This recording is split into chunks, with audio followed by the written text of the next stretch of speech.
మీ business ని develop చేసుకోవాలని అనుకుంటున్నారా?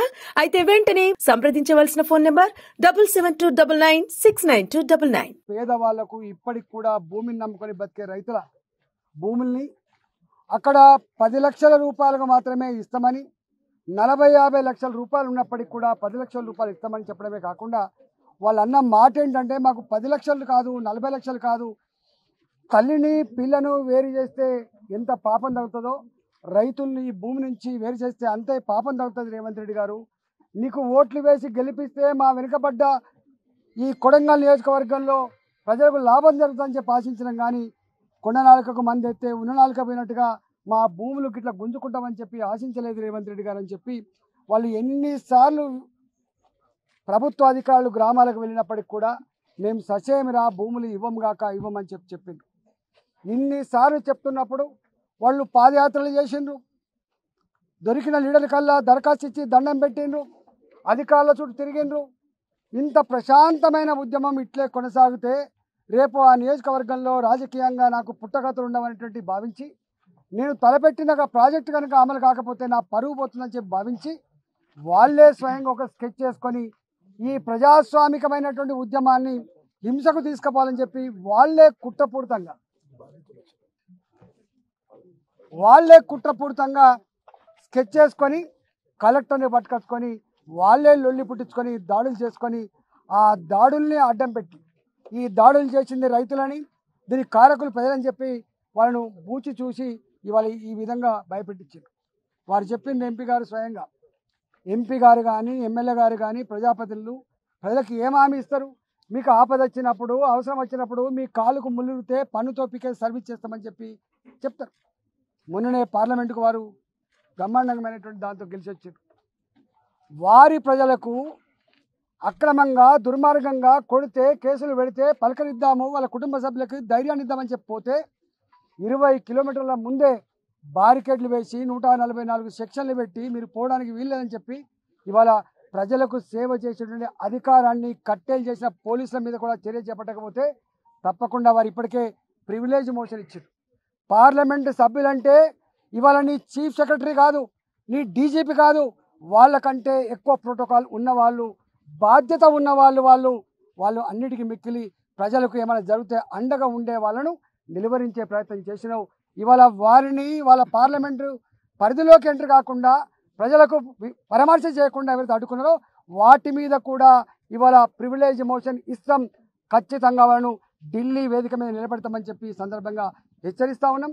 కానీ వాళ్ళ అన్ననో తమ్ముడో నాకు తెలియదు కానీ 50 కాళ్ళల్లో 300 మందిని తీసుకుపోయి ఇంటింటికి పోయి చూసిండ్రా, మాకు ఎదురు తిరిగితే ఎదురు మాట్లాడితే ఏ గతి పడుతుందో అర్థమైందా? మీకు ఎవరు కాపాడలేరు, మిమ్మల్ని ఓట్లేసుకున్న భారతీయ జనతా పార్టీ కాపాడలేదు, ఇంకొక పార్టీ కాపాడలేదు.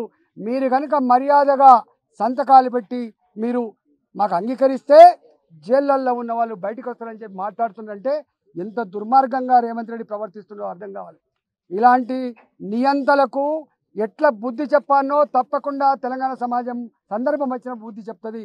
అక్కడ ఉన్న రైతులంతా కూడా దుద్యాల మండల పరిధిలో వారు ఇంతకుముందు చెప్పినట్టుగా 3 తండాలు కావచ్చు, 2 గ్రామాలు కావచ్చు, ఇవాళ మా లంబాడ రైతాంగానికి ఆతికడి లేచిన నువ్వు ఇవాళ భూమిని నమ్ముకొని వ్యవసాయం చేసేవాళ్ళు రక్తాన్ని చెమటగా మార్చి దేశ ప్రజలకి బుక్కడ బువ్వబెట్టే రైతాంగానికి నువ్వు సంఖ్యలు వేసినావు, ఆతికడిలు వేసినావు, వాళ్లకు థర్డ్ డిగ్రీ ప్రయోగించి హింస పెట్టినావు. ఇది మంచిది కాదు రేవంత్ రెడ్డి. గతంలో ఖమ్మంలో రైతాంగానికి సంఖ్యలు వేసినటువంటి వాళ్లకు ఏ గతి పట్టిందో రేపు నీకు కూడా అదే గతి పడుతుందని చెప్పి హెచ్చరిస్తా ఉన్నా. వచ్చినప్పటి నుంచి చూస్తూ ఉన్నాం, మీరు ప్రజల మీద దాడి చేయడం తప్ప, ప్రజల గూడు కూలగొట్టడం తప్ప, ప్రజలని హింస పెట్టడం తప్ప, ప్రజలకు ప్రశాంతత లేకుండా చేయడం తప్ప ఇవాళ నువ్వు చేస్తున్న ఘనకార్యం ఏం లేదు రేవంత్ రెడ్డి. నేను ఒకటే మళ్ళొకసారి హెచ్చరిస్తా ఉన్నా, ఇవాళ ప్రజల కన్నీళ్లు చూసిన వాడు, ప్రజల్ని హింస పెట్టి సంతోషపడ్డవాడు, శాడిస్టు, ఎప్పుడు ముందడవాడు. కాబట్టి ఇప్పటికైనా వారు చెప్పిండ్రు, నీ ప్రాంతం నీకు ఏం మమకారం ఉందా? ప్రాంతంతో నీకు అక్కడ భూమి ఉన్నది కాదు, నీకు ఇల్లు ఉన్నది కాదు. ఇవాళ నీకు ఎవరైతే మద్దతు పలుకుతున్నారో వాని ఎవరికి అక్కడ ఇల్లు లేదు, వానికి ఉంటే భూమి లేదు, వానికి పోయేది ఏముంటుంది? ఒక్కొక్క రైతు 10 ఎకరాలు 15 ఎకరాలు బ్రహ్మాండమైన కంది పంట వేసుకొని, బ్రహ్మాండంగా పల్లి పంట వేసుకొని పండించుకునే వాళ్ళకి ఇవాళ నీ రూపంలో వచ్చినటువంటి భూతం అని చెప్పి వాళ్ళు భావిస్తూ ఉన్నారు. కాబట్టి ఇప్పటికైనా బేజాలు ఇవ్వకుండా ప్రజలతో గోక్కున్నోడు, అందులో రైతులతో గోక్కున్నోడు ఎవడు ముందట పడడు. కాబట్టి నీకు కూడా గతంలో ఎవరికైతే గతి పట్టిందో నీకు కూడా అదే గతి పడుతుందని చెప్పి హెచ్చరిస్తా ఉన్నా. మీరు ఇప్పటికైనా బేజాలు ఇవ్వకుండా నేను చెప్పిన వాటి మీద తప్పకుండా మీరు విచారణ జరిపించి ఇలా బేషరతుగా వాళ్ళని విడుదల చేయాలని చెప్పి భారతీయ జనతా పార్టీగా డిమాండ్ చేస్తున్నా. లేకపోతే ఖచ్చితంగా చట్టం ఉంటుంది. చట్టాన్ని నమ్ముకున్న వాళ్ళం మేము. ఇవాళ అనేక మందికి గతంలో ఇట్లా వివరించిన అధికారులకు బానిసల లెక్క జీ హుజూర్ అంటూ పైన ఉన్న ముఖ్యమంత్రులు, పైన ఉన్న మంత్రుల ఆదేశాల మేరకు ప్రవర్తించిన నాయకులకు ఏ పనిష్మెంట్ జరిగిందో ఇప్పటికైనా అర్థం చేసుకోవాలి.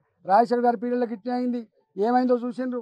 ఇవాళ ఈ పోయిన గవర్నమెంట్లో ఏమైందో చూసినాం, ఇవాళ ఈ గవర్నమెంట్లో ఏమైందో చూసినాం.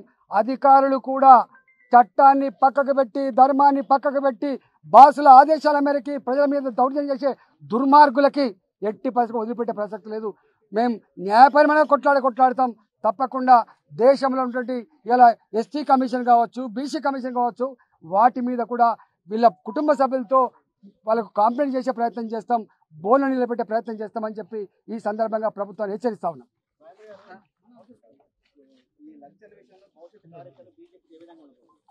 ఇవాళ ఎంపీ గారు మేము ఇవాళ ఆ ప్రాంతానికి పోతున్నాం.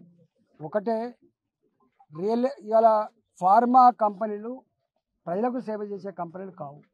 వాళ్ళు ఏమైనా కంపెనీలు పెట్టుకోవాలనుకుంటే, లాభాలు తీసుకోవాలనుకుంటే వాళ్ళు ఎక్కడైనా భూమి కొనుక్కోవచ్చు. కానీ ఇలా ప్రభుత్వం ఓ ప్రాజెక్టు కోసం భూమి సేకరించుకోవాలి, ఓ స్కూల్ కోసమో ఓ కాలేజ్ కోసమో సేకరించాలి. కానీ ఇవాళ రియల్ ఎస్టేట్ బ్రోకర్ లాగా వాళ్ళతో కుమ్ముక్కైపోయి రైతుల భూములు గుంజుకొని ఇవాళ ఫార్మా కంపెనీలకు, పెద్ద కంపెనీలు కట్టబెట్టే దానికి మేము వ్యతిరేకం. దాది తప్పకుండా రైతుల పక్షాన ఉంటాం.